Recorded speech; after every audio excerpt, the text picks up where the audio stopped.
प्रवक्ता हैं। कांग्रेस ओबीसी पे काम करने जा रही है, कहीं ऐसा तो नहीं है आपकी खेती चढ़ जाए? देखिए, कांग्रेस के आज जिस विमर्श पे आप संवाद कर रहे हैं, कांग्रेस के बारे में हरिशंकर परसाई एक बहुत बड़े व्यंग्यकार हैं, आप उन्हें पढ़ते हैं। उन्होंने एक बात कही थी कि कांग्रेस त्रिपाठी जी को किसी दलित के साथ भोजन करा देती है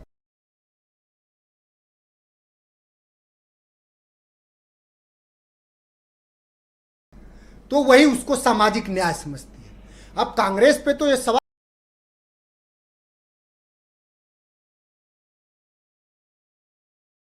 है, राहुल जी ने ठीक बात कही। राहुल जी इस देश के एलओपी हैं और राहुल जी को कांग्रेस से ही पूछना चाहिए कि भाई 2001 में तो इस देश में 2011 में जातिगत जनगणना हुई थी, उसके डेटा 2014 तक कांग्रेस की सरकार थी, क्यों नहीं प्रकाशित करे गए?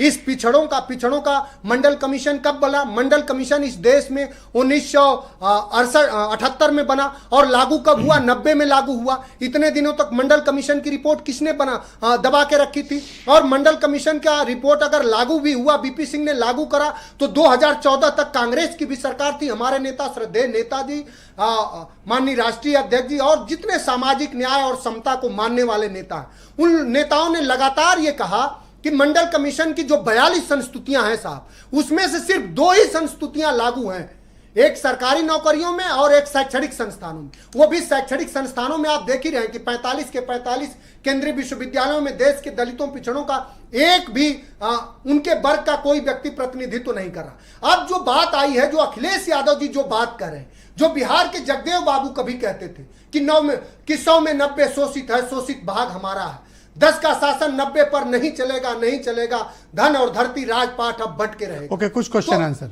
जी बिल्कुल करें साहब।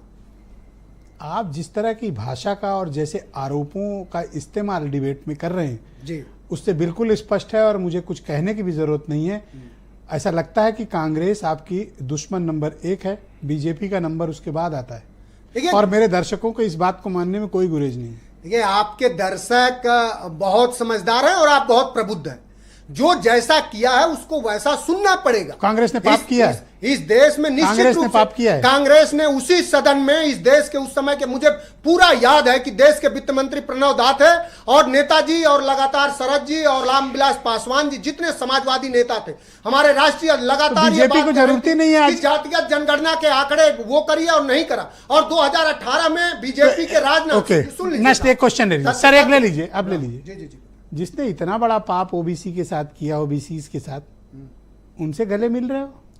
नहीं, देखिए, जो अगर कोई ये आपका दोहरा चरित्र होगा सर। आज जो राहुल गांधी जी कह रहे हैं, सुनिए, जो राहुल गांधी जी कह रहे हैं, वो माननीय अखिलेश यादव की जो बात सड़क से लेके सदन तक थी कि सोशलिस्टों ने बाधा गांठ, पिछड़े पावे 100 में 60, 100 से कम ने 1000 से ज्यादा सोशलिस्टों का यही तकाजा, सन 57 आया है, लोहिया धूम मचाया है।